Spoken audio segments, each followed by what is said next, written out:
ಜಿಲ್ಲೆಯಲ್ಲಿ ಎಷ್ಟೋ ಸಮುದಾಯಗಳು ಇದ್ದಾರೆ. ಕೋಲಾರ ಜಿಲ್ಲೆಯಲ್ಲಿ ಎಷ್ಟೇ ಸಮುದಾಯಗಳು ಇದ್ದಾರೆ. ಆ ಸಮುದಾಯಗಳು ಶೈಕ್ಷಣಿಕವಾಗಿ, ಆರ್ಥಿಕವಾಗಿ ಮತ್ತು ಒಗ್ಗಟ್ಟಾಗಿ ಸಮಾಜಗಳನ್ನು ಬೆಳೀತಾ ಇದ್ದಾರೆ. ಸಂತಾವ ನಿಟ್ಟಿನಲ್ಲಿ ನಮ್ಮ ಸಮಾಜಗಳ ಬೆಳವಣಿಗೆಗೆ ಗಮನ ಕೊಟ್ಟಾಗ ಇಲ್ಲ ನಮ್ಮಲ್ಲಿ ಕೊರತೆ ಇದೆ.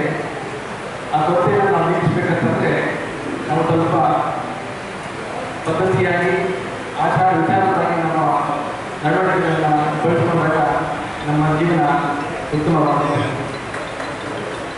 ಉದಾಹರಣೆಗೆ ನಾವೆಲ್ಲರೂ ಶಾಲೆಗೆ ಹೋಗಿರ್ತೀವಿ. ಶಾಲೆಯಲ್ಲಿ ಹಲವಾರು ಸಬ್ಜೆಕ್ಟ್ ನಮ್ಗೆ ಗೊತ್ತಿರುತ್ತೆ.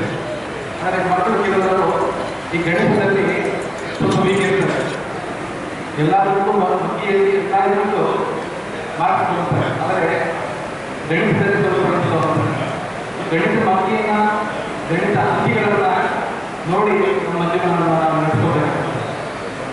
ಇದೆಲ್ಲ 1, 2, 3, 4 ಅಂಕಿಯನ್ನು ನೋಡಿದಾಗ ಇದರಲ್ಲಿ 1ರಿಂದ 10 ಅಂಕಿಗಳನ್ನು ನಾವು ತಗೊಂಡಾಗ ಇದರಲ್ಲಿ ಯಾವುದು ದೊಡ್ಡ ಅಂಕಿ ಯಾವುದು 0 ಅಲ್ವಾ? ಒಂದು ತೊಂದರೆ ಒಂದೇ ಇರುತ್ತೆ ಅಲ್ವಾ? ಅದು ಯಾವಾಗ ದೊಡ್ಡದಾಗುತ್ತೆ? 10 ಅಂಕಿ ಆಗಬೇಕಾದ್ರೆ 1 ಆಗ್ತದೆ ಅಲ್ವಾ?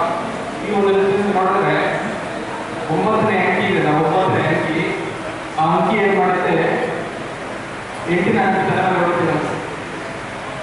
9ನೇ ಅಂಕಿ ಏನು ಮಾಡುತ್ತೆ? ಮುಂದೆ 8ನೇ ಅಂಕಿ ಇದೆಯಲ್ಲ ಆ ಅಂಕಿ ಮೇಲೆ ಹೊಡಿತೀವಿ. ಆ ಅಂಕಿ ಏನಾಗುತ್ತೆ? ನಮ್ಗೆ ಯಾಕೆ